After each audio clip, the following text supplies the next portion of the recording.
to be. Well, it's connected. supposed to be connected to the Sony But, TV. yeah, Like when right. you click one, it should just be all of them. And it's. It's definitely. Are we live? It hasn't yet shown me. Well, it's supposed to be connected. Yes, now you are. All righty. Well, good evening, everybody. It's 6:10, and we're going to get this meeting of the Human Rights Commission started. Do we have anyone new, Gretchen, who maybe isn't familiar with the way we do things? I can't see in We the do room. have very a few new faces, so a quick introduction would be smart.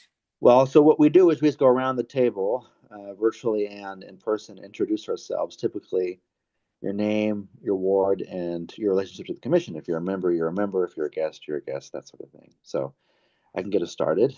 My name is Joaquin, and I'm the chair of this commission, and I live in Ward 8, reporting live to you from Richmond, Virginia. Kind of unusual for me, but so be it. Let's go to the room first and then come back to virtual, if that makes sense. I will default to Robert to help me get that started. Hello, everybody. My name is Robert Marshall. I am the vice chair of the Human Rights Commission. I live at Ward 2 and I use the pronouns. I'm Hope Scher. I'm the youth commissioner for the Salem Human Rights Commission. I live in Ward 8 in the past. I'm Judy Collins. I live Ward 3. I forget every time.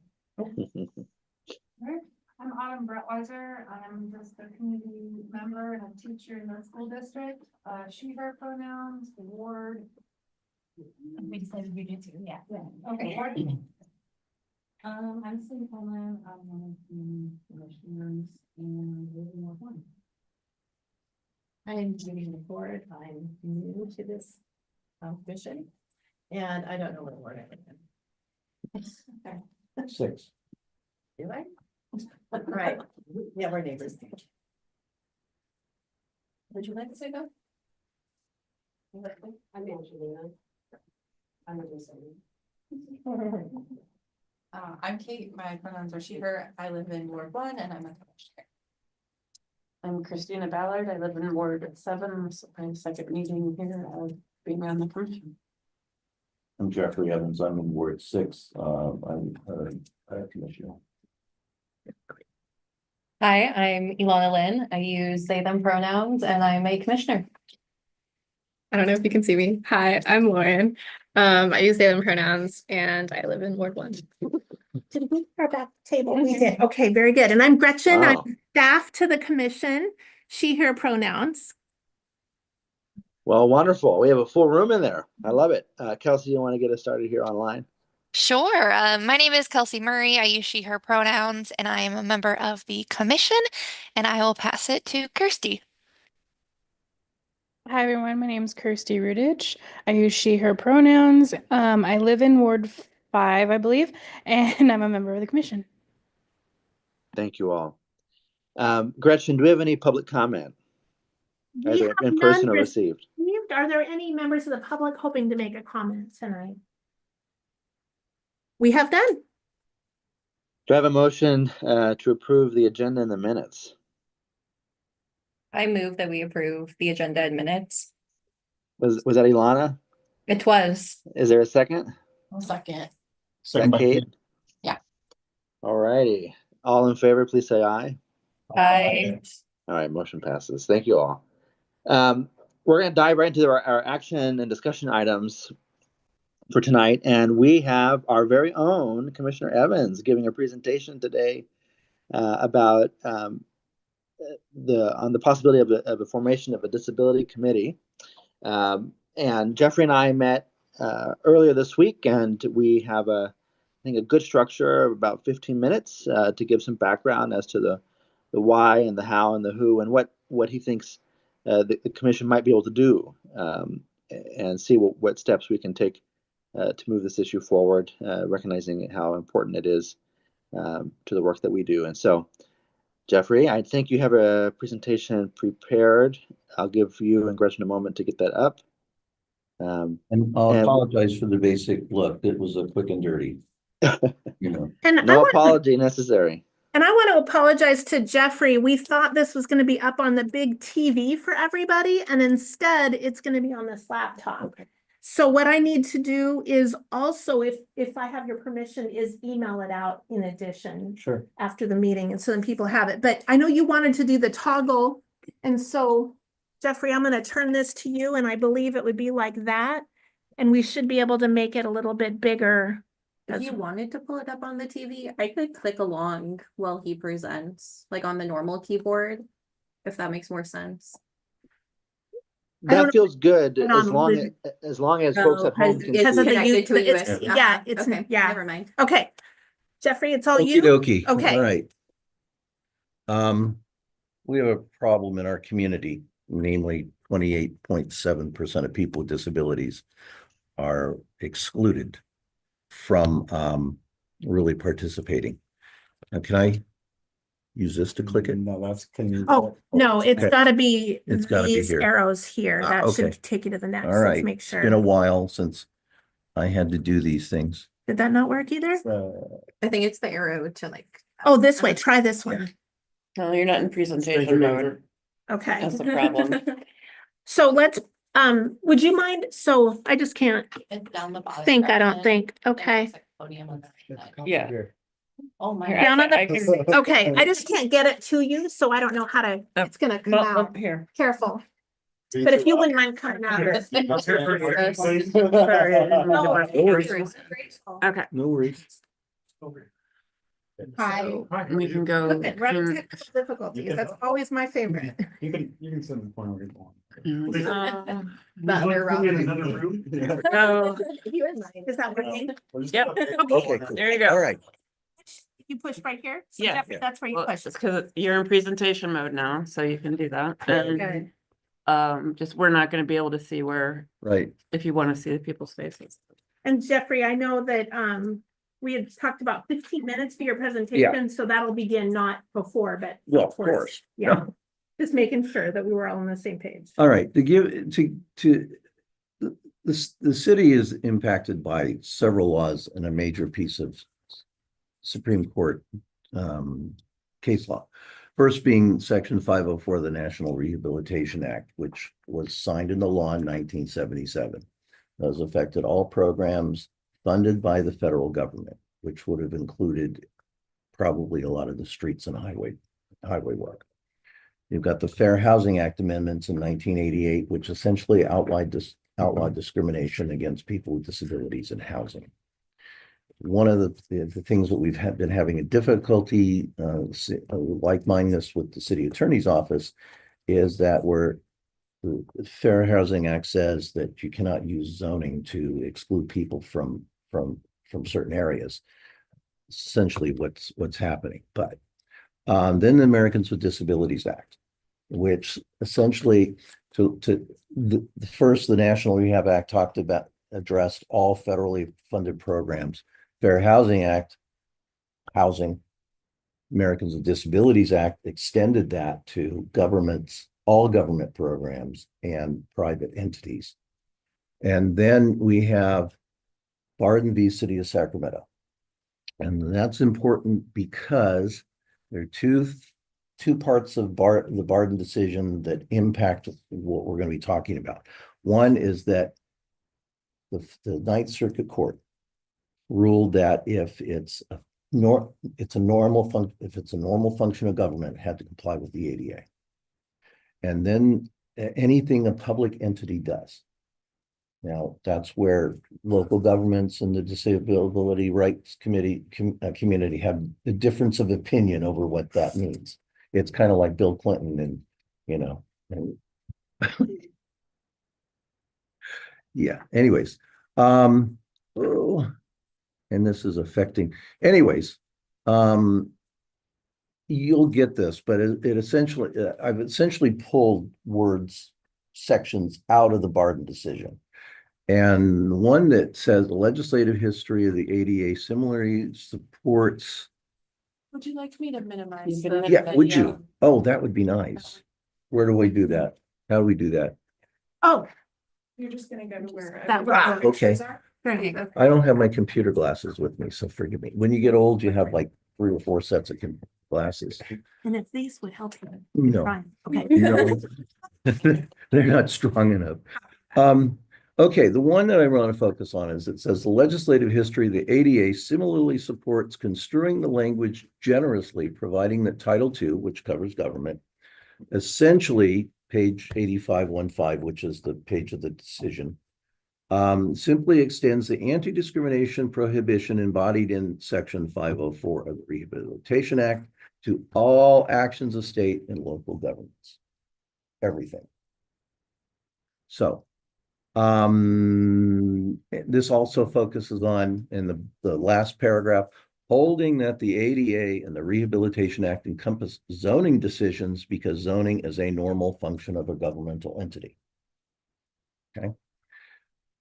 That's critical because in addition to, well, I'll focus on the parking because it's probably the thing that you can see better than anything. And we've had a little difference of opinion. If you recall, last meeting, I raised about a survey that the city was doing on parking, and I was a little irritated that it didn't include any questions regarding parking. And preliminarily, we've heard from that department that, well, we're compliant. Okay, so this is where we're at. If you can look at this and you can see my ramp trying to deploy, it's stuck. That's not a compliant space because within the law is the expectation that it be usable. And there's a perfect, there we go. So for me to get out of my van, somebody has to pull that out farther.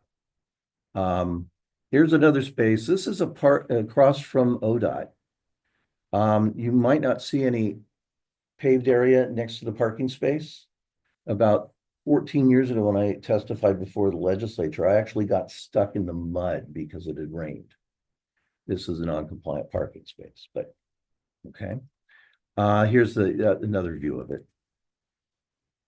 Here's this, we met on this, is as you can see, there's no room for the chair to get off the ramp because of the angle of the space. Now, I could go into all sorts of diagrams, but that don't need to do that at this point. You can't get out, so it's not usable. What department, Public Works did is they went and they re-angled it a little bit to provide more space, but it still doesn't comply. And if this next one is there, I don't know. Can I get that going? I don't think so. What do you mean by? Oh, here we go. This is the video. It's lifting up. And the door's going to close.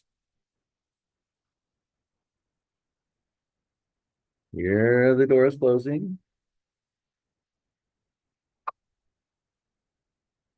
Because there is a slope on the parking space that what happens is the door interprets the ramp as not having been completely undeployed, which means you have to slam it shut. But that's a compliant space, apparently. Here's Rudy's. You can actually see if that lifts over anymore, it's going to roll over. And that's another situation where it affects the ability of the ramps or lifts. Here's one across from the Sassy Onion with no access aisle, so there's no way to get in and out. This is one you can see all of you can see the utility cover and whatever. That's really not permitted within legal ADA space because it provides for an uneven surface. Then there's this one. That's at Fred Meyer. And the city's view is that's not our responsibility.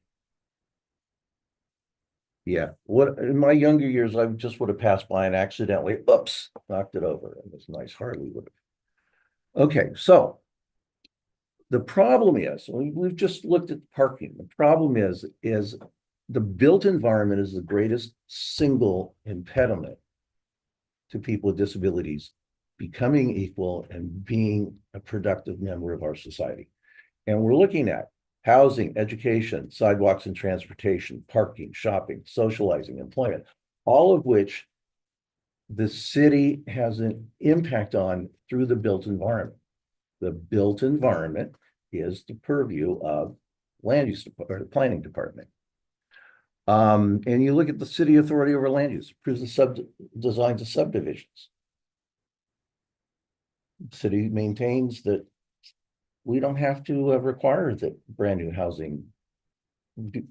You can get into brand new housing. You can spend $100,000 additional to renovate.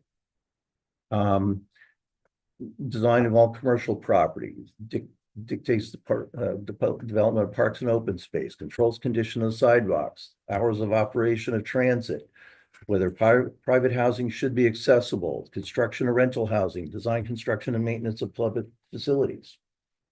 The reason that's critical, because I raised it this last meeting, the comprehensive plan that was approved in 2022 is the guiding document for the city with respect to how to affect the built environment.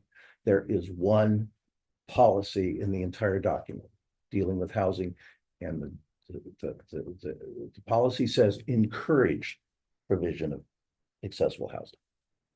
Yeah, I'm getting a little hot, sorry. So you do this for the development plan, neighborhood plan, development code, rights of way.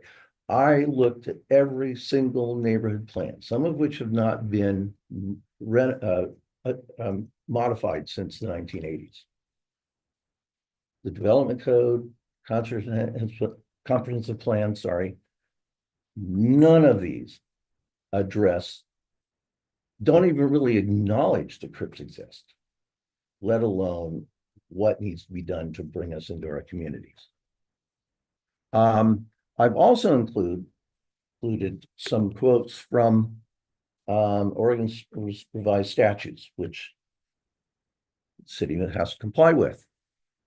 Here's one: the opportunity to obtain housing without unlawful discrimination or disability is hereby recognized as and declared to be a civil right. And then it says it is declared to be a public possibility, blah, blah, blah, to secure housing accommodations of their choice without discrimination on the basis of disability. What I hear from, and it's not just here, but what I hear from attorneys with government says, well, it's a matter of interpretation.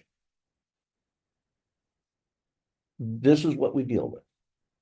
Now, I'm going to tell you a story, and people ask me, why are you so passionate about this? And it really illustrates the problem. When I was working for the California Energy Commission, we had a woman attorney, paraplegic in a wheelchair, Harvard undergrad, Yale Law School. We had a hearing in a location 30 miles north of Sacramento on a power plant that was being proposed in that particular area. The restrooms were upstairs. So they had to pause. They adjourned the hearing for a few minutes so that a dozen of our coworkers could go out and surround her in the open vacant lot next door so she could relieve herself. They wanted to shield her from public view.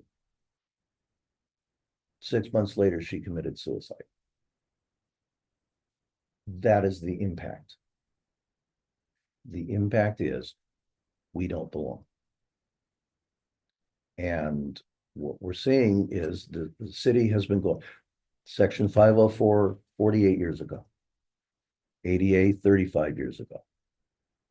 Barden v. City of Sacramento, 22 years ago. And nothing's happening.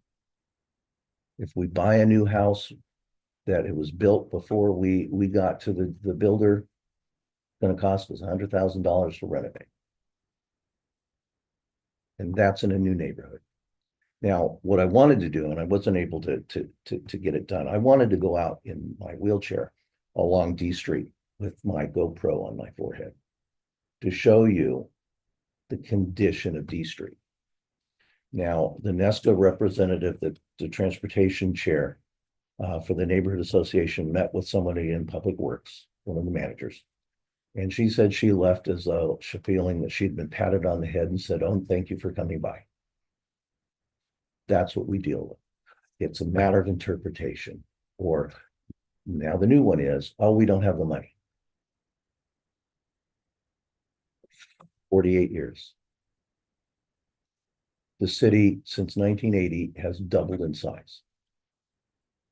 If we had been doing what we should have been doing from then on, I wouldn't be making this presentation. So, did I stay within my 15 minutes? You're under, you've still got a couple of minutes. Oh, okay. Oh, I got 6 hours and 30 minutes? No, I, Oh, right I'm sorry. here. 12 minutes, okay. You got a Mind couple if I more if add you want a them. Sure. Visualization. Questions? Well, I guess I wanna add a visualization, actually, like a day in the life of, say you're renting and you, are wheelchair bound and you have a van with a ramp. But nobody's monitoring the parking lot and you have to go to work. You go out there and somebody's parked in the way and you can't go to work. So you have to contact a local transportation company to come and pick you up. If the city doesn't have a requirement that taxi cabs require accessible transportation, you might not get a ride. You may have to call a friend who has a van that you can use. Or So you get- call your employer and say, I And say, can't I make it in can't say today. I'm not coming, right? And then you may, you get to work and that's okay, but you have a medical appointment later in the day, so you have to figure out again how to get there, right? Even if you were able to take your own vehicle, if you go to that medical appointment and, the sidewalk, you find a parking space that's okay, but the sidewalk cutout is nowhere to be seen. How do you get onto the sidewalk and actually get to your appointment? Not to mention, is the door even wide enough to accommodate your wheelchair? And then, on your way home, you wanna go to the grocery store and that guy with the Harley parks in your way. When you're done grocery shopping, you have to wait another 20 minutes after you're done before you can get in your vehicle and go home. It impacts every part of somebody's life. Every part of the day. Um, Do you have an example of a city that's doing it right? Well, the city of Alameda, California, last year adopted an ordinance requiring all single-family housing to be designed and built according to universal design principles. Reason we push universal design isn't because it doesn't just affect trips. You're talking about families with children in strollers. You're talking about delivery people trying to deliver heavy boxes with their dogs, etc. Universal design principles, for example, there are 75 new residences in my neighborhood. There's only one that's accessible, and that's one. And that's because we got to the builder work with us. I cannot go socialize with my neighbors unless they come to my place. Economically, we're disenfranchised because I'm going to use myself as an example. I can't work as a real estate broker or a real estate appraiser or work for any of these solar companies wanting to go door to door to sell their products. Politically, you ever try to run for public office and talk to people when you can't get to the door to knock on the door to get to them? Or in the case of going down D Street, oh my God, I would be taking my life in my hands. Especially on Tuesday mornings when everyone's put their garbage can on the sidewalk. And these are all problems and they've all been ignored. Now, the thing would be, Jeffrey, yes, I have a question for you. And Okay. first, I want to begin by thanking you again for the presentation. And Christina too for your comments. I think are very illustrative of the scale of the issue. I think I want to bring us back to what the HRC can do. And so, do you have a request for your colleagues around the commission, whether it's the establishment of a committee to really dive into these issues in particular, or what are you asking of your colleagues today, Jeffrey? well, best case, we vote to advise the city council we need a disability rights commission. Understanding that that's probably not likely, we need a committee. And we need a committee to be able to lay the foundation for a consistent and complete city response to this issue. The reason why we focus on the Disability Rights Commission is because if you took city employees, managers, department heads, you could give them training for the next 10 years and they still would not have enough knowledge that 9 or 11 people who live those problems every day could give as far as advising. Yeah. So we need an organized, something organized. We need the committee to say, hey, this is important. Yeah. Go out into the community and say, this is important and we want to know. We need to document people's experiences and how it affects them so that we can make the recommendations we need to make. Thank you, Jeffrey. I think I'm going to open it up to the colleagues on the commission to just gauge their reactions and insights and comments. Elon, I think I see your hand. So Kelsey was please. first, though. Oh, I can't see Kelsey for some reason. Go ahead, Kelsey. Wow. Well, sorry. Yes. So I want to echo what Joaquin was saying. Like, thank you so much for that in-depth presentation, specifically about parking and all those examples. I guess I also have a question. So I know you submitted the Disability Rights Commission kind of that write-up, which was very thorough. But I guess what I'm wondering / looking for is specifically if we make it a committee, what that breaks down to, like what would its scope be? What would its goal be? And it doesn't need to be like super fleshed out. But yeah, because this is a commission, which we don't have the right to make, but a committee. So like, what would the committee portion be? And you don't need to answer that. Well, I think probably Joaquin and Robert might be better equipped since they've been on the commission longer to address that question. So I think I can get a shot at it here, Kelsey, but I think for one, I think the issues that Jeffrey has brought up, or some of them I've lived personally, of course, as someone who's been in disability spaces for a long time and I'm a wheelchair user myself. I also recognize that the continuum of disability experience is pretty vast. And any committee that would be established to ostensibly advocate on behalf of a community would also have to be commensurately diverse. And so I think if we were to establish a committee as someone who would be making the appointments to the committee as the chair of the commission, I'd love to see a diversity of experiences and perspectives, first of all, to really be able to engage the breadth of issues that the community faces.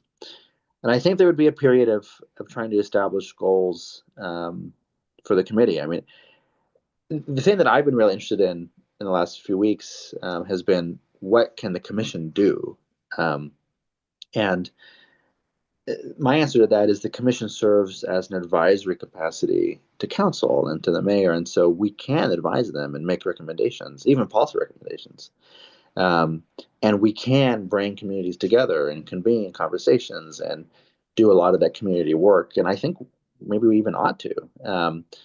But I think it begins by ensuring that the committee is representative of again, the diverse experiences that the disabled community has in Salem and has the right leadership and vision to be able to really begin to tackle what are really large and decades-long systemic issues that the community faces. So that's not really a very clear answer, but I think maybe set this up for the right direction anyways.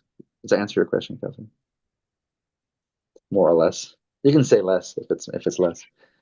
Yeah, somewhat. I was just hoping the commission is so broad and far reaching and in depth. So I was looking more for like specifically the committee. Yeah. I also want to give the committee agency to be able to ask and answer those questions too. All right, Ilana, I think you were next. Oh, wow. Clearly. So I had a similar question, and then so I'm coming from this as my background's in legal work and political work. And I'm also a disabled person who spent my youth in a wheelchair, so like very close to home. You understand? I do. But what you were describing sounds like section 504, the ADA, like they are not advanced enough. Because if the city is able to say that they are compliant and be genuinely compliant, even when it's so obviously not, it sounds like the issues with the federal policy. Well, if I may, there are a Mhm. couple things. One being the ADA was constructed to be litigation based. Mhm. Yeah, DOJ will take on a case from time to time, but it few and far between. And it relies on private right of action. Essentially, individuals are allowed to sue as the attorney general, so to speak, in federal court. Problem with that is that in Oregon, courts cannot provide or order damages for civil rights cases, or at least disability rights cases.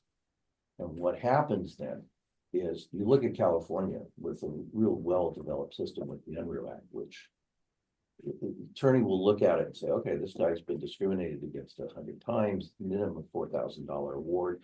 I will front all the costs for filing and discovery. And then I will take a certain portion if we settle it before discovery, a certain portion if we get to court, whatever. The problem with not being able to get damages in Oregon is that an attorney will do a cost benefit analysis of the case. And this, well, I'm not gonna make any money of this. So you come up with $10,000 as a retainer and I'll handle it. Well, in the first case, if you're in supplemental security income, SSI, and you have $10,000 sitting around, you're losing your SSI because that exceeds the limit.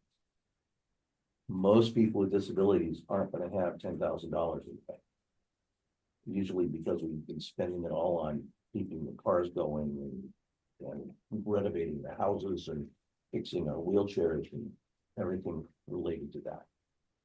And so that's a failure of the ADA, and I have to be careful how I say this. It looks like it's going to be worse. Now, I'm with a group. One of the efforts that we're working on now is to get an Oregonian through Disabilities Act that will not be litigation focused. It'll focus more on technical assistance, education, and mediation. But again, that's a process where we have to bring people together to do that. And in some ways, what Joaquin was talking about, having a diverse group, part of the problem is that groups are the most difficult group to organize, largely because you have a large portion that are beaten down. They just, well, what can I do? Then you have the group that's in housing that is actually dangerous to them to leave, to enter and leave, and they're not going to leave. If they do, then they're facing sidewalks that are dangerous to them to get down to public transit. Public transit may be running the hours that they need it to run. And so you've got all of these barriers that limit the pool of people. And then you add into it the differences in the communities, like the hearing impaired community frequently don't want to work with those of us with mobility impairments because they don't consider themselves disabled. And then you have the disabled vets who would rather crawl over broken glass than admit they have a disability. And then you have people who are in dangerous professions that become disabled and they won't acknowledge it. And one of the members on my board has just become disabled, and I have to remind him every time I talk to him, Jim, you're a crip, deal with it. Because, you know, he was a steel worker. Mm-hmm. And so in that environment, recruiting people is going to be kind of tough to get a really, really broad perspective on a committee. So, So that was Sorry. fun. So it does seem like it is like, you know, as you were even saying, like it's a litigation problem. There's issues in the criminal system or in the justice system. So I don't see what you are describing of going into community and tracking incidences. Mhm. I feel like we just need to better market the bias reporting that Gretchen already does, because that's how we could easily track that. And then the other thing you were saying about just like more community engagement and get information out there, that also sounds like something our community engagement committee would do. So my question is, if there's not really something legally we can do because the issue's federally, what else could the committee do other than community engagement and education sharing? we can do some things, and that's the whole point about the Disability Rights Commission, Mhm. because let me, the case that I cited, Barden v. City of Sacramento.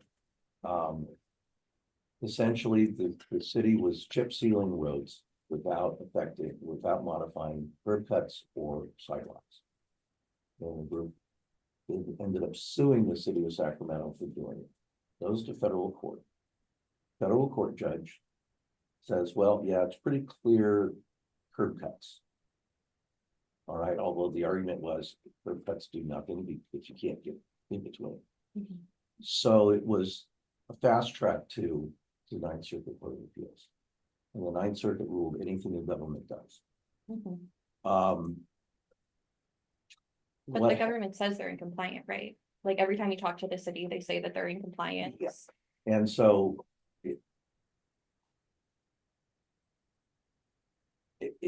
there's a fine line about what I can say here as far as what needs to be done. But the city can say, you know, we really need to deal with this. And I'm not talking illegal. I mean, the question I have is this the right thing to do? Yes or no? And that's the question. Don't tell me. I hate arguing what the law says, because we're talking about what's right and what's wrong. And complying with the law is right. I kind of lost my train of thought there. Are there any other questions for Jeffrey about this, or just any comments or reactions generally? Yeah, comments. I think in order to think about the compliance thing, I'm gonna use free speech as an example.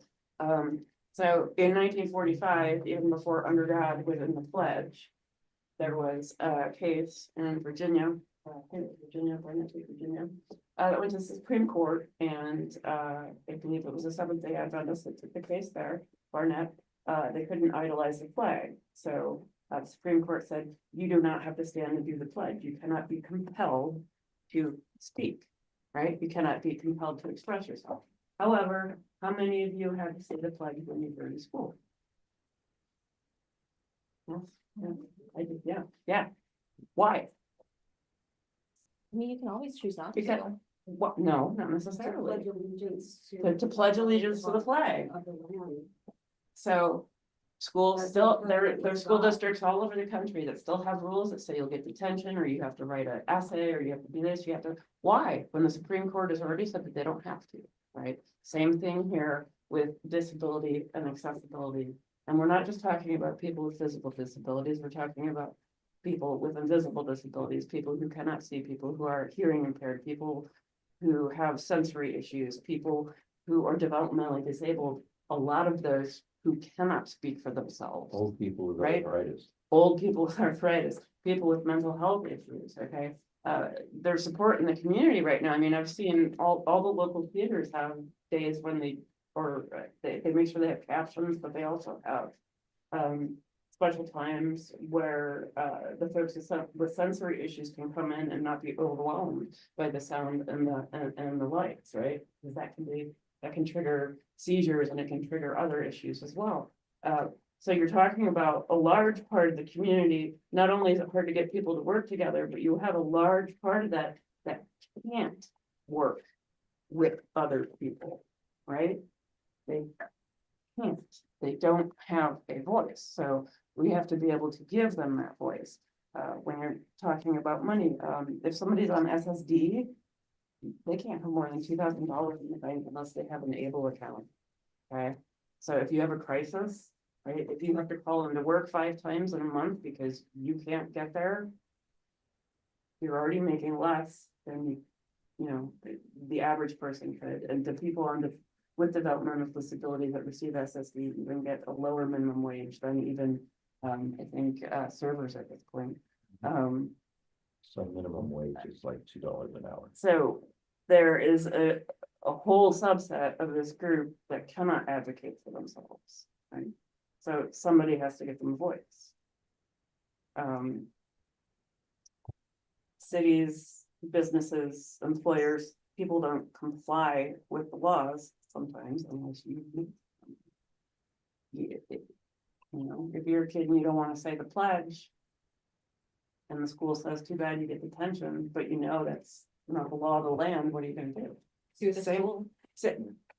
You're able With to. what? With what? With what money? I know, but all I'm Yeah. saying is like, it sounds like these are legal issues that would require lawsuits, which is not something that we would be able to No, do. but we, Actually, it's a political issue. a but committee I could. can't say that here. a I didn't say that.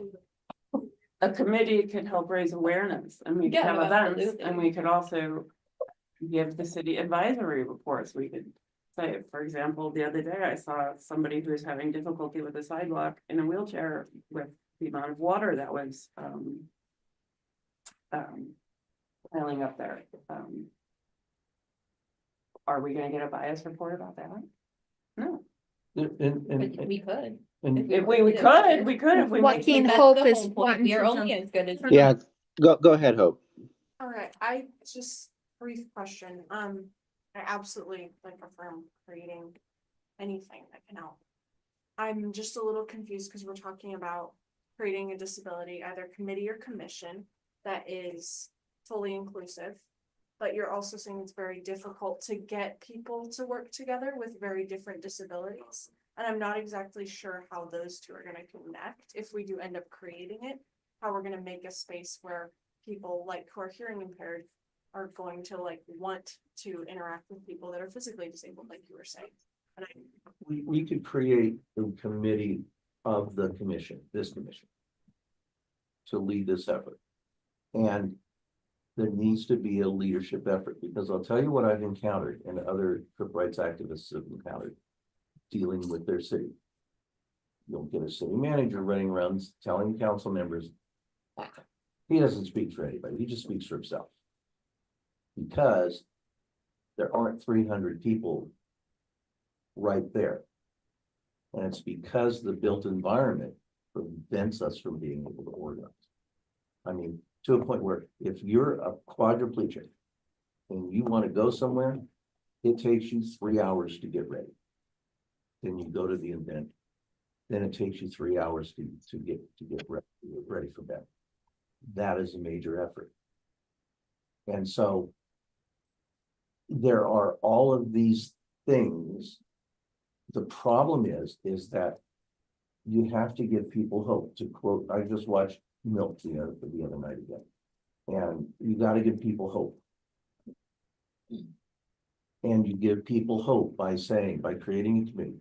You better if we had an independent commission, but by creating a committee that says what you're encountering is important. Important enough that we are creating this effort to find out what the effect is. And I would say, go out into the communities, into the wards, and meet people where they're at, rather than coming here, because parking's a disaster. Parking's a disaster here. So I understand what you're saying. It's a legal issue. But it's not. It's an issue of leadership. And that's what somebody has to take a leadership role in this community, and that can be this commission. Joaquin. Yeah. Are there, I'm gonna round this out here in the next minute or two before we call for a vote. Are there any last questions, comments, or reactions? Yes, please. So I've heard about parking, sidewalk, zoning, data, time. I haven't heard anything about, I mean, I'm really still confused, like Kelsey said about the scope and what exactly you're wanting to do with this. I haven't heard anything about budget. I feel like this is so much bigger than the Human Rights Commission. There is so much that you're talking about, and I don't know, and I haven't heard how we can actually affect that, how we can impact this. I just feel like we need more analysis, maybe more information. Other cities, do they have something similar? How does that work? You know, I just want more information. I can perhaps scope out what it might look like. If that's where we want to go with this. Well, so I here, if I'm being honest, if I'm being transparent, I don't know how much. A part of me wants to establish it so that the committee can scope out what it wants to do and set its priorities. Because I feel like we have some really strong voices here on the commission, but I want to hear from a lot of folks. I want to hear from a lot of different people to really understand what the needs of the community are writ large. And I don't really have a lot of levers to pull other than diverting a lot of this commission's time during our general meetings to really explore those questions other than forming a committee. And it may be that the committee can't, doesn't find direction, or they can't come to an agreement, and then we can sunset the committee. I'm not saying the committee is the answer to a very overwhelming problem. But I think I'm a little bit less cautious than you are around having direct scope right now, only because I think the scope is large, and we'll take a lot of input from folks to be able to get direction there. But I hope that's not me being too blasé about what you've raised. I think it's important. But does anybody have reactions to that? Kelsey's raising her hand. Oh, I'm sorry. Golly, I just can't see. Go ahead, No, it's Kelsey. okay. So I'm wondering if instead of a committee, because a committee is like kind of a permanent thing, if a task force is more appropriate, a task force to look into, like drafting and getting more information out to propose formally to the city council about a commission. Throwing it out there. All right, we have committees, we have task forces. I think. Could it be going out and having listening sessions with the different communities and finding That's out what the what community they- engagement committee Yeah. does. Sorry, I pointed to Kate because she's the chair. But who- that's what we do. Does someone have a hand raised? Or I'm tempted to take this to a vote, recognizing that we are up on another hour here. So is there a motion? Is it a task force, a committee, any? We have one Yes. question in the room. Okay, go ahead, Robert, quickly, one question. I'm not quite sure what's even are you asking to form a committee, or I guess I'm not quite sure on what the ask is. The committee for, A subgroup of the commission to look at this process and how to proceed what process? of getting the city to comply with to address the needs of nearly 29% of its population. Okay, I'm sorry, I'm getting a little, cause I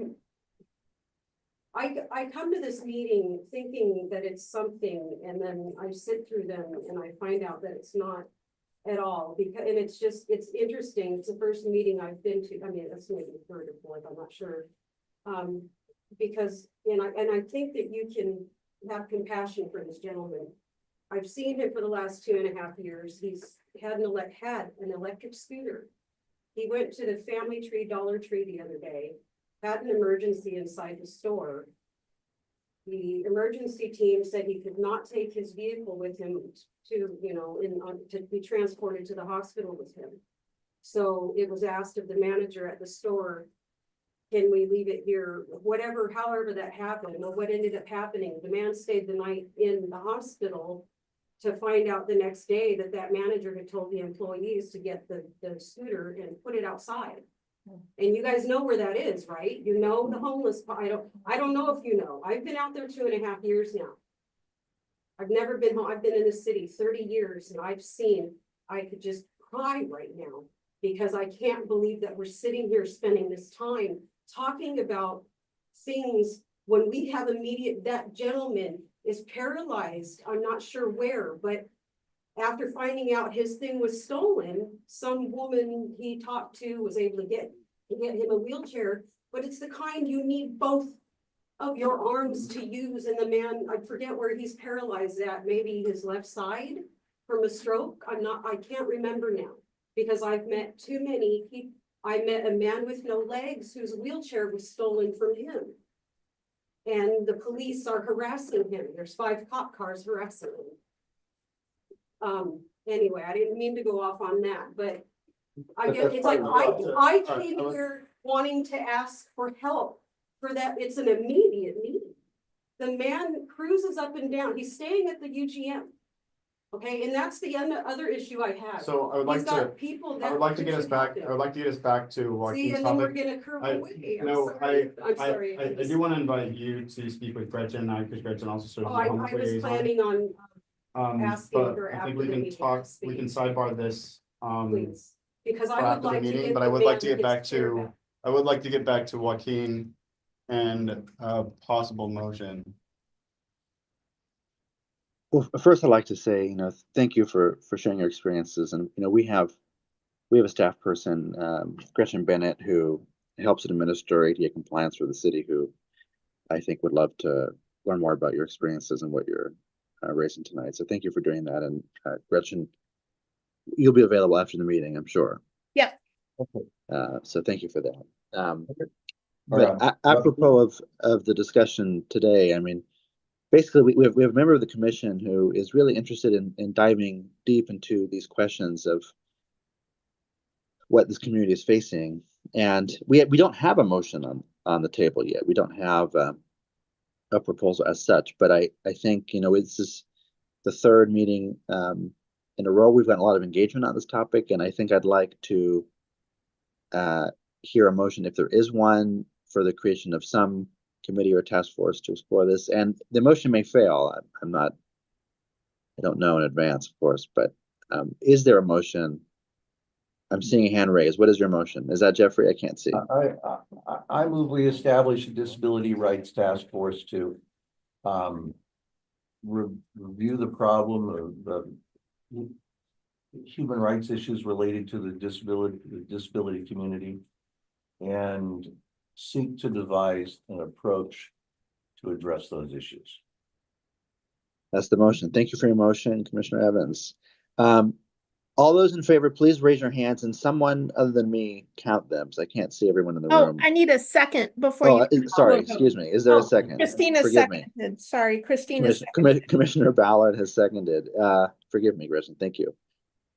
All those in favor indicate their support by raising their hand or saying aye, and someone count that, please. We clarify, it's task force, so. That's correct. Task force.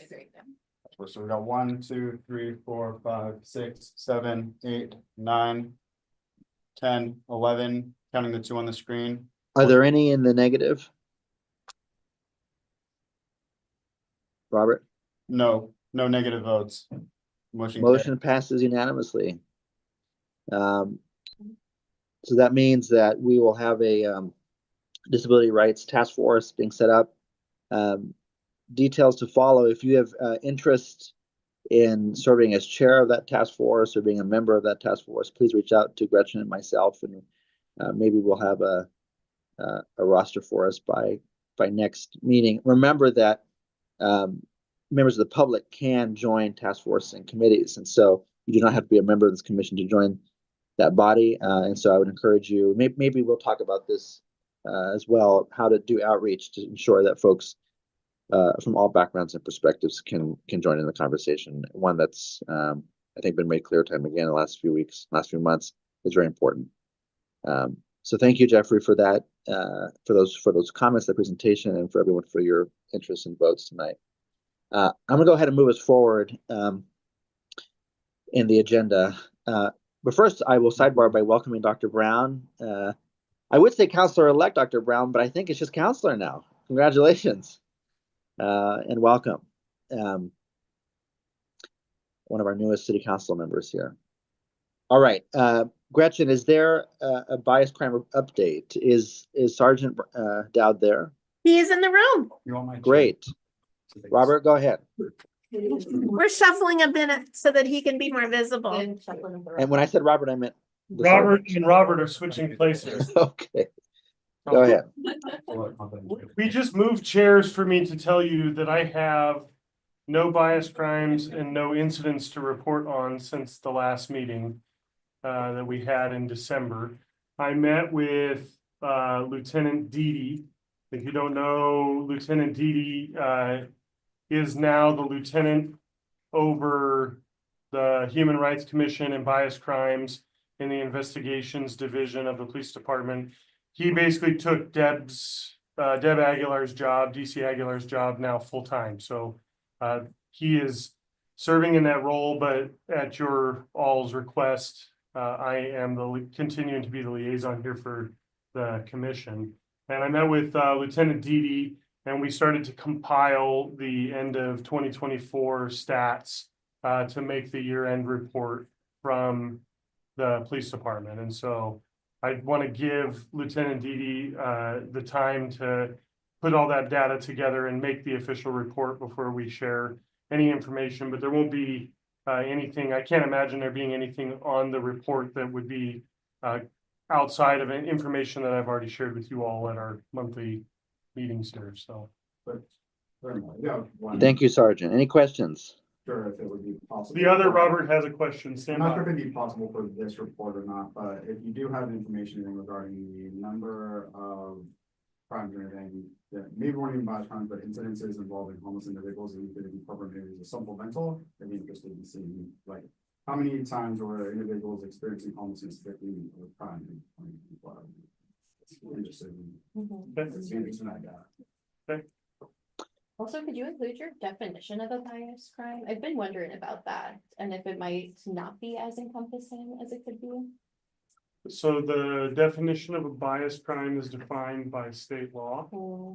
And so what a bias crime is defined as is any crime that is perpetrated based on a bias toward a protected class. So we have to prove that the intent was perpetrated by the suspect, not necessarily what somebody perceived or could surmise from information. So examples that I've given in the past, just for the audience here, is we had a person in town here who had an LGBTQIA plus flag hanging outside their house, and their house kept getting egged.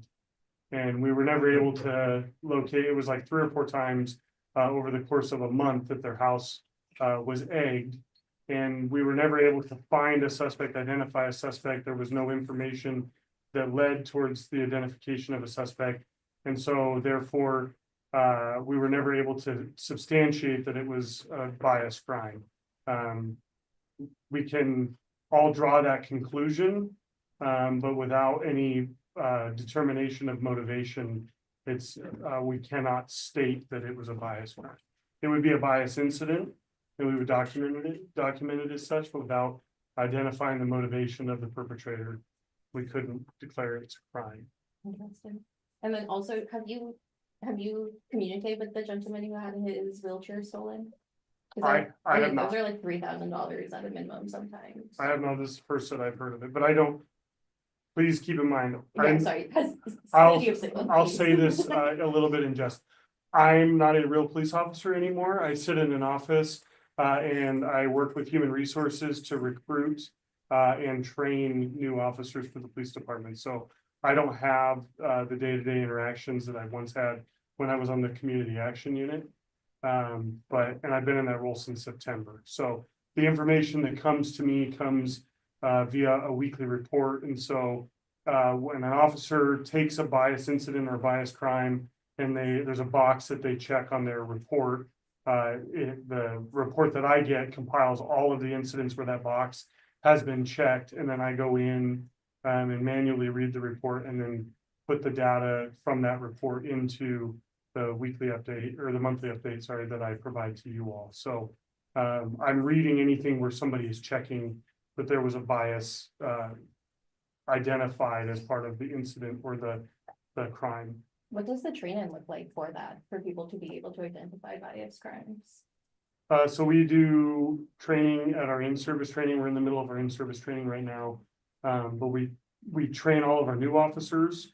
And then they get additional training at the academy. Because that is part of ORS, the Oregon Revised Statute. So they receive extra training at the academy. And then when we do our annual training to make sure that people are understanding if there's changes in the laws or there's updates. Like it didn't used to be called a bias crime. That was a change, and they changed some of the language a few years ago. And so we obviously went through some retraining and some clarification so that everybody was on the same page. Yes.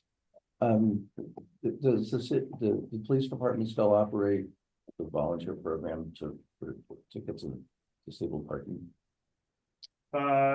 There's a parking services part of the city, but the police department doesn't directly, like the folks that work in parking services are not part of the police department. Okay. They're part of compliance services. Okay.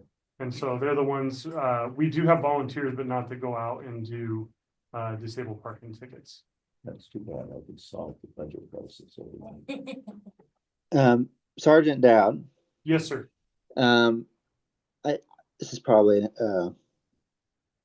we probably can't answer this question, but we have not seen, as a commission in a city, a large increase in bias crimes or incidences relating to houselessness or housing status, despite the change that was made, 2 years ago now, to SRC, that made it a bias crime, make it a protected class housing status. And a large amount of that, I'm sure, is attributable to just not reporting it. But I also know that there are a lot of uniformed officers who are having encounters with folks experiencing houselessness, and are seeing a lot of this on a regular, weekly, or I would say even daily basis. We know that from our community engagement, our community belonging survey. Help us understand what might account for that discrepancy. Do you think that that's fair, that it's just a matter of underreporting, or people not filing complaints, or not wanting to press charges, or what do you think that sense, what's your sense of why that might be happening? Because I know city councilors ask about it, what are we seeing? What are we hearing? And there's not a lot to show for it, even though this is a wonderful innovation for the city. But anyways, I'll stop there. I think that you hit the nail on the head. I think that the biggest barrier to there being a higher instance of reporting or a number of reports is a lack of people making and filing reports. We as a police department are out there in the field. We have our homeless services team that is out there in the field, and they're having contacts with our house's neighbors daily. And a lot of the reports that we get is violence towards one another, whether it's burning out each other's camps, assaults on one another, assaults occur because of thefts where they're stealing from one another. But a lot of the reporting that we're seeing is not necessarily where there's a crime being perpetrated against them because of their housing status. And so I do acknowledge that I'm sure it occurs, but they're not coming forth and reporting, that somebody drove by in the middle of the night and threw water on their tent or on their sleeping bag. They're just not calling in to report those things. I think that they either are unwilling to talk with the police. I acknowledge that because of historical issues that they maybe feel like the police aren't going to do anything about it anyway, which I'm sure was a major barrier.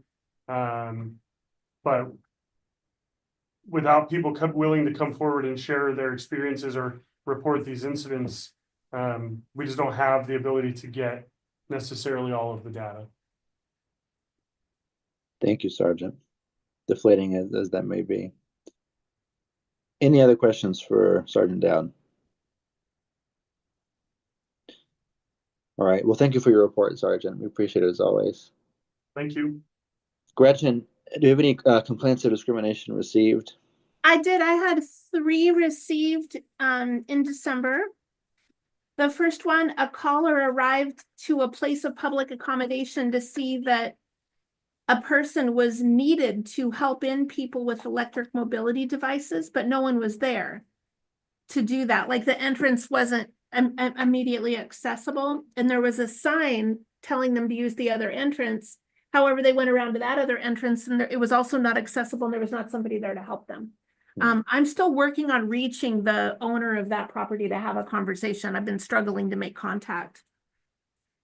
My second situation was the caller expressed concern that they're not being allowed to tour the kitchen at their new independent living facility, but they would want the right to do so as they come to eat in the kitchen. So we provided information and referral and some brainstorming. My last situation was the caller reported that they were in a car accident, and the other party to the accident is posting online on social media that they are quote unquote illegal and putting the person's face out there. So we discussed legalities of that and safety planning with that. So those were the 3 situations that I received in December. Thank you, Gretchen. Any questions from the commission?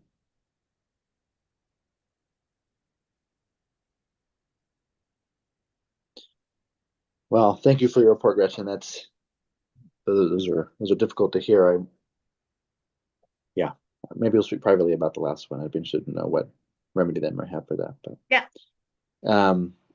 All right. MMIW. Kate, do you want to take this one? You have a lot of updates. Oh, sorry. I'm like, what does that stand for?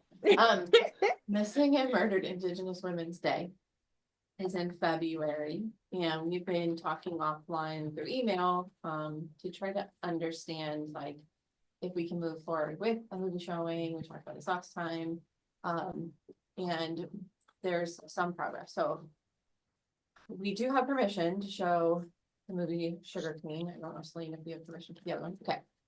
It's on Hulu /Disney+/National Geographic if anybody wants to watch it ahead of time and understand the background. It's very good. I watched it.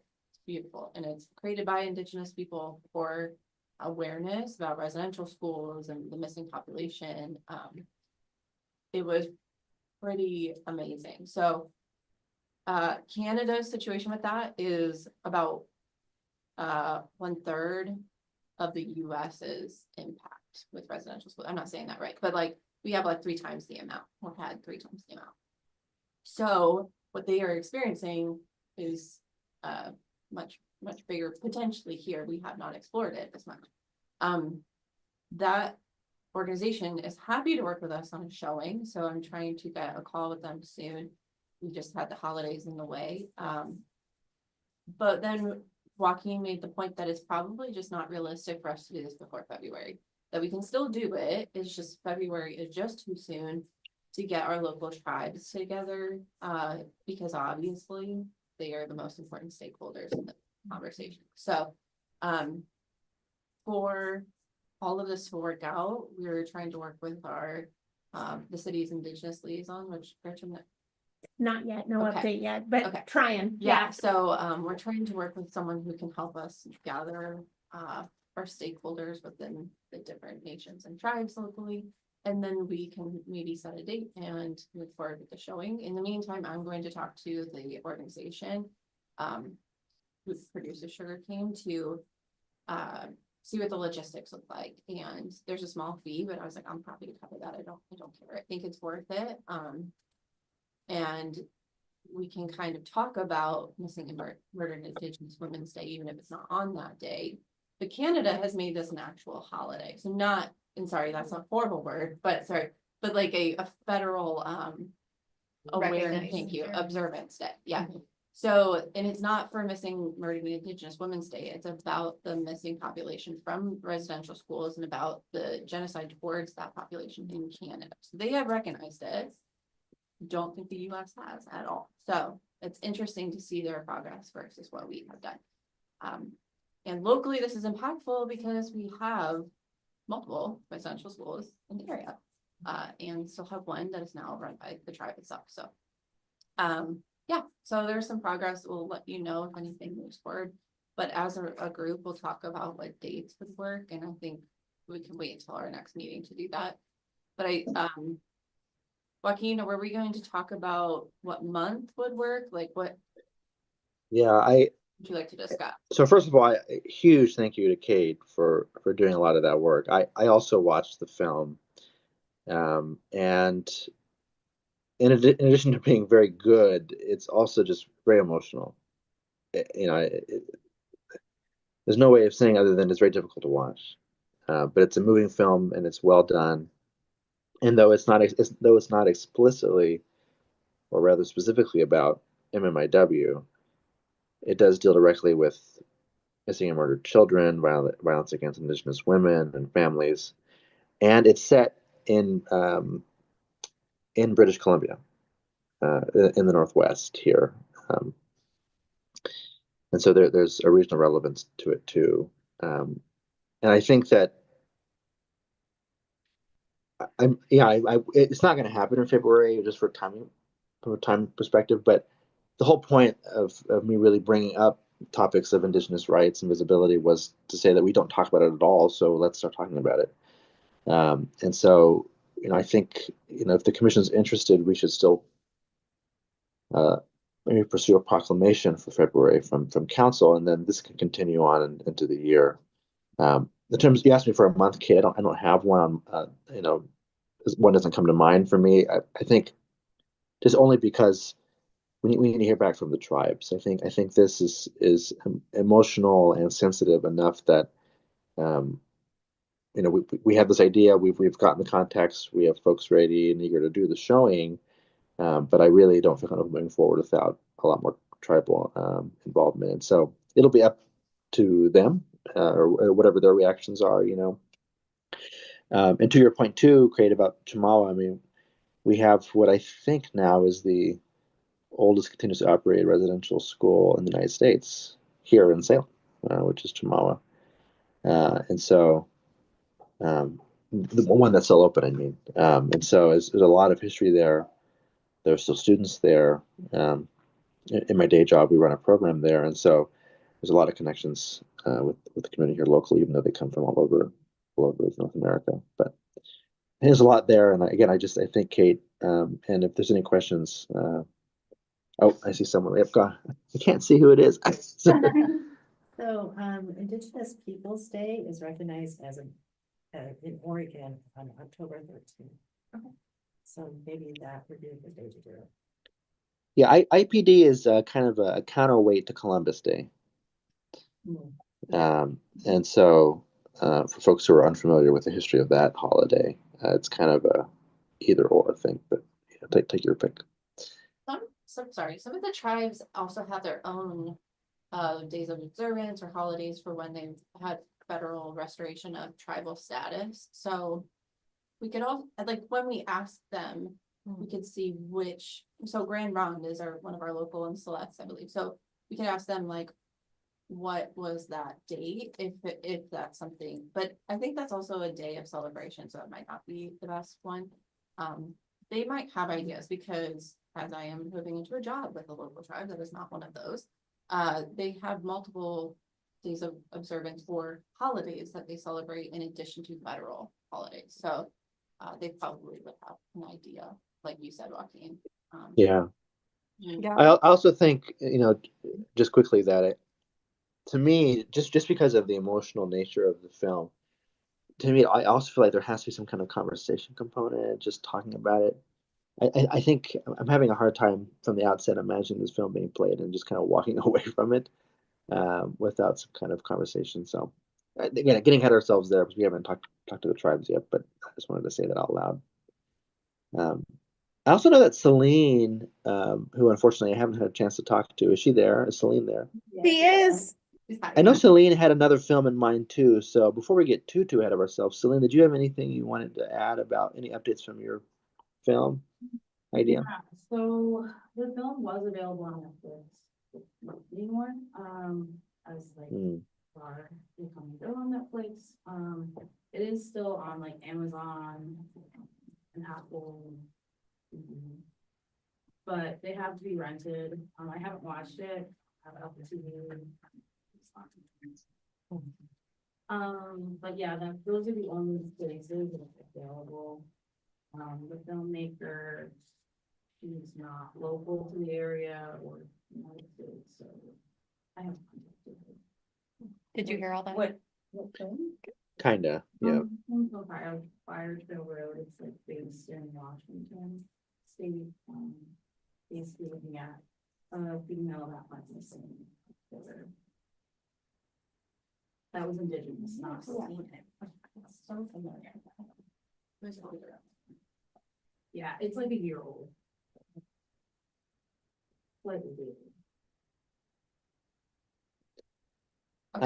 I think, yeah, thank you, Celine. I think either way, Gretchen, the ball is in the court of our tribal liaison at some level with the city in terms of what she has to say.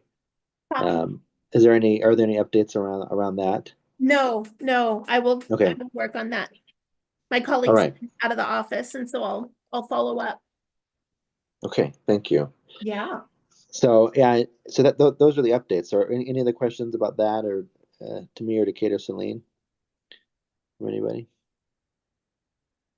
Are folks interested in us exploring a proclamation of city council for next month? Absolutely. Yeah. I'm seeing nods. I've heard an absolutely. Okay. Mhm. So we'll go ahead and do that. And then Gretchen, well, that can be an offline conversation. Gretchen, Yeah. but, okay. Oh, yeah, we'll follow up together. All righty. Thank you all. Citizenship Sanctuary in Chapter 97.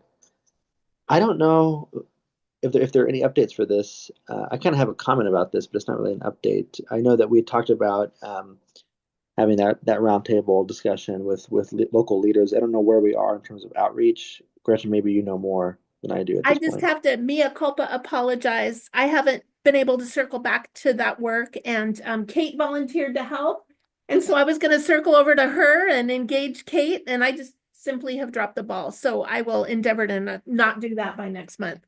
Well, Gretchen, this is just I guess maybe our annual reminder that you're a human and that happens. But don't worry, we being Kate, me, whomever else would like to help do outreach, just let us know, Gretchen, and we can reach out to people in the community. That doesn't seem to be a problem.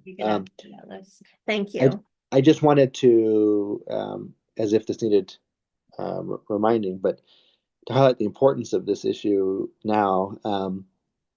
The incoming administration has, for example, floated the idea of rescinding protected areas for raids. So schools, hospitals, churches, these are places where, by policy, not by law, federal agents have not entered to enforce customs. And so that likely will be changing. And so this is as important time as ever, especially for local governments, to really consider what role they play in that. Obviously, Oregon is a sanctuary state, but I'm wondering, in light of these developments, if there's any other conversations we can have in terms of tightening our protections and ensuring that things like churches and hospitals and schools remain safe. I know the school districts already released a statement, I think last month, about it. So just to keep it top of mind for everyone. Any other updates from anyone about that? I hadn't thought about this before, but building off of what you were saying, if there are changes, we could consider creating like what you need to know about these federal changes and given that to the places who will be affected, for example, like schools, and just having it be a city resource that's available. Yeah, that'd be one example of a deliverable that I'd love to explore, but that'll come from those community conversations too, I'm sure. Anything else on that?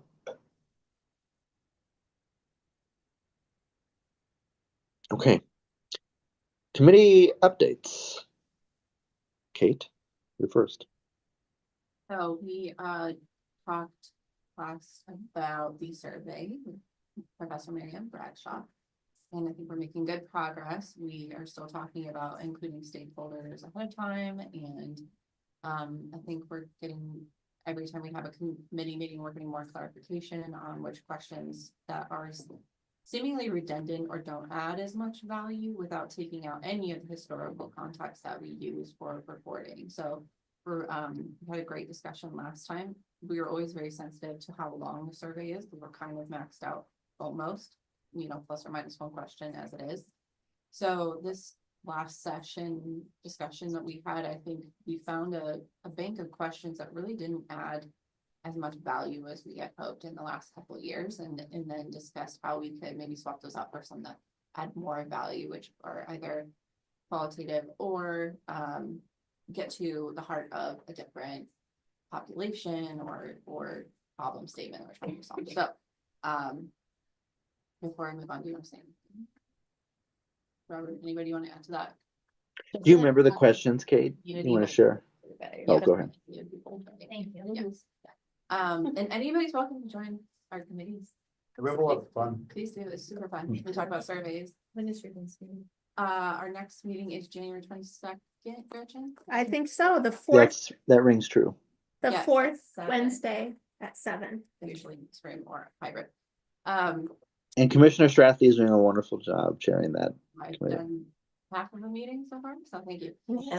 Gretchen's really, she's the sauce here. Previous chair.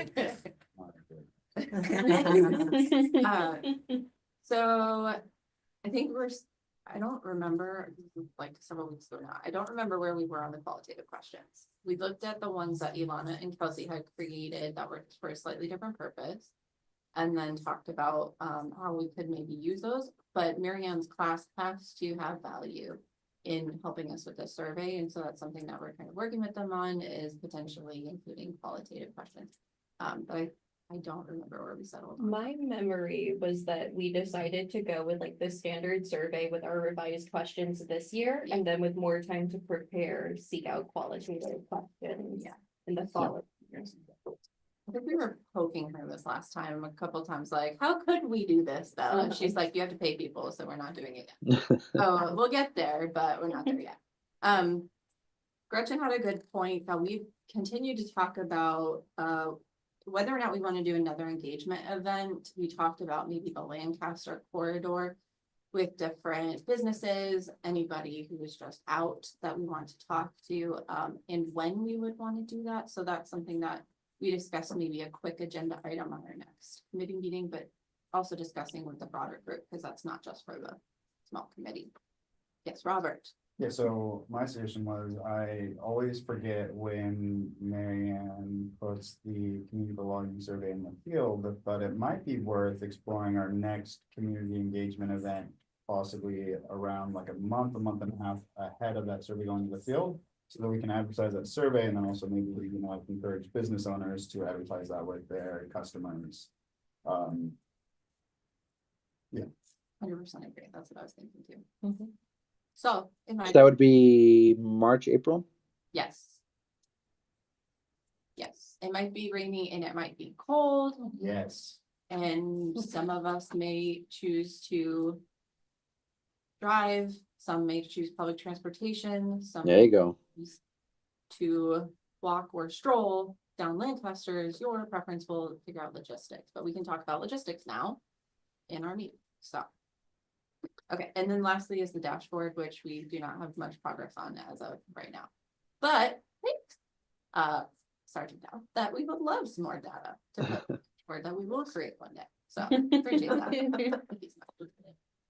So we'll talk about the dashboard a little bit as well. But the majority of our next meeting is going to be the survey, because it is pretty timely. Yeah. Thank you.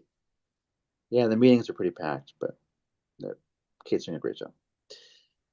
Commissioner Pressy, is Kira there in the room?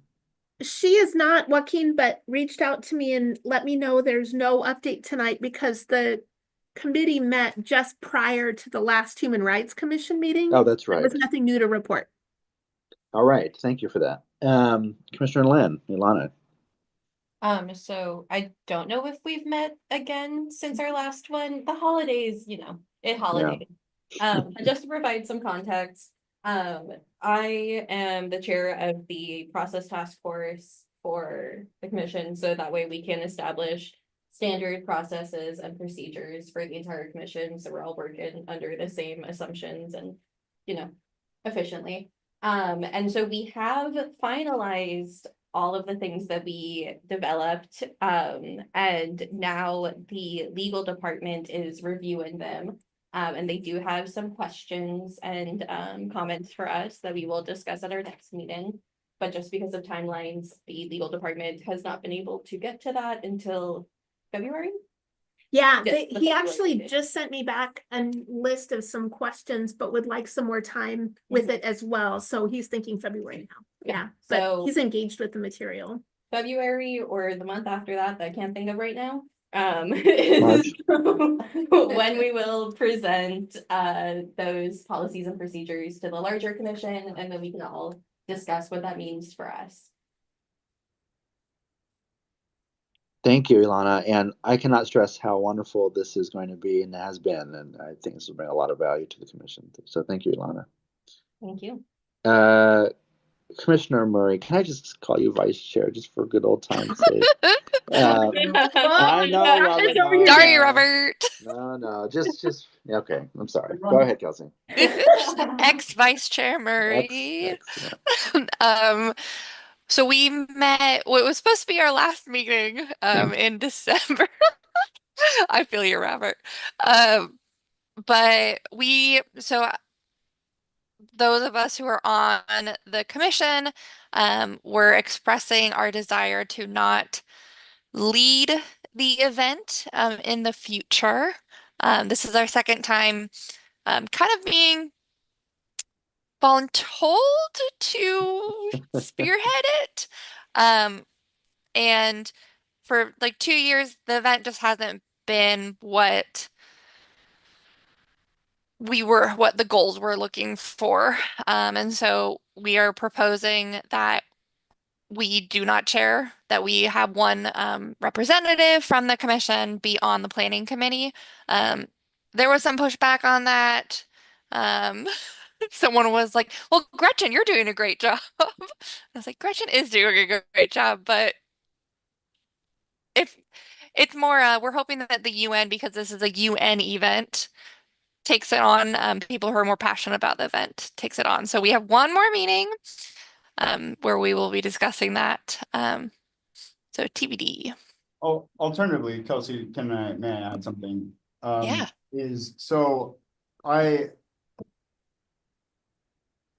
I like the idea of doing something on Human Rights Day, which is, I forget the date already, December 10th. December 10th. I just disagree with the Salem Speaks Up event and the way that the event is organized. And so I would propose anything if they abandon some, like they just are not able to do Salem Speaks Up, but they're okay with they just want some form of event on Human Rights Day. I mean, I would explore anything. I would want to explore anything the Human Rights Commission continuing doing something on Human Rights Day to educate individuals and promote human rights in a different venue and format than what Salem Speaks Up traditionally is. Yeah. And we can look into that further after that meeting, depending on like if they haven't been able to find a different organizer and they just come back and we can say, hey, like Human Rights Commission, just do something, we don't care what that looks like. Then I would be happy to come back to this table with some ideas on what that might be able to look like. Yeah. But yeah, I just don't think the event offers what the Human Rights Commission is interested in promoting and advertising as part of our work on human rights. So well put, Robert. Thank you. So you have one more meeting, Kelsey? Robert? Yep. Yes, one more meeting. Okay. All right. Thank you for that update. Any questions about that from anyone? Any comments or feedback about the event that hasn't been shared previously? Okay. All right, Gretch. Staff updates. Only one. I had said last month I would send out an invitation to orientation for those who were new, and I didn't do that. So I just wanted to acknowledge that and let you know that I will. Gretchen, that's 2-6. Yeah, I know. It's true. There'll probably be a third in the next 5 minutes. And so, no, I just got bottlenecked and didn't get it done, but I Are there will. elections for new staff liaisons? Right? Uh-oh. And I Uh-oh. will do that, and I'll once I have the date, I'll be sure to send it out to everybody in case anybody else wants to come too. Great. That's Thank you, it. That's all I've Gretchen. got. You're welcome. Thank you. All right, Hope. Commissioner Strayer. All right, I yet again do not have like a full community calendar to be sent out because my computer is still not working. However, we do have several peace walks. So the first is January 20th, which is MLK Junior Day. It's the peace walk at Seat of Faith. I don't know what time that is. I think Celine told me about it. It's from 1 to 2:30. Okay, 1 to 2:30. Then there is on the 23rd, the West Salem Peace Walk at 7. And we're meeting like at the bus stop across from Annette's on Edgewater. Then January 25th at 4:30, there's the Highland Peace Walk.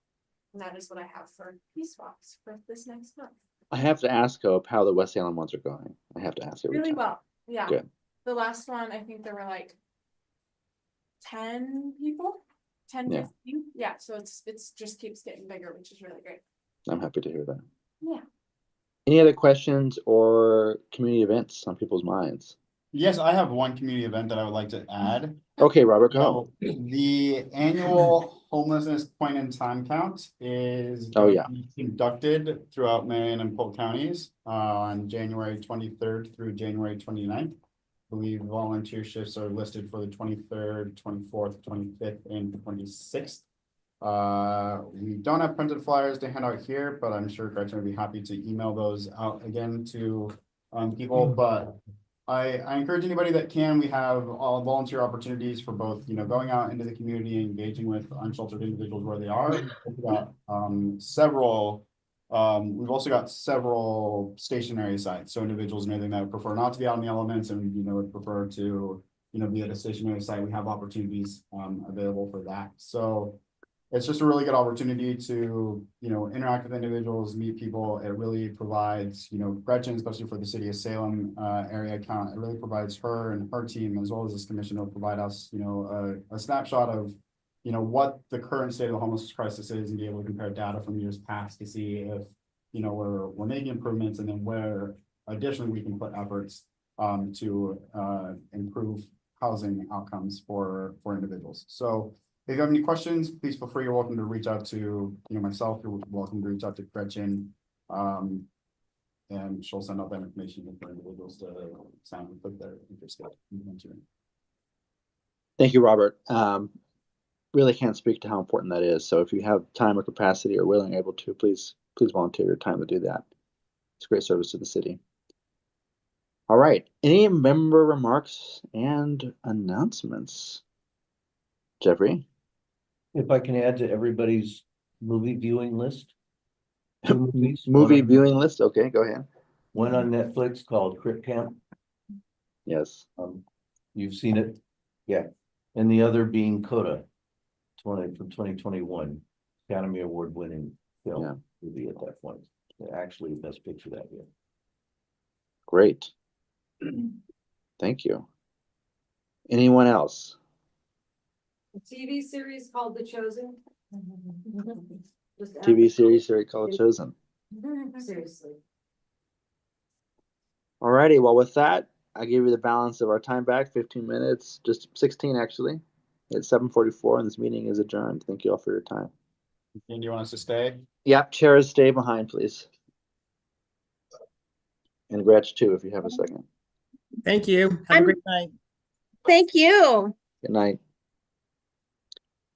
I might. Thank you, Councilor Brown. Take care. You too. Be well. Where's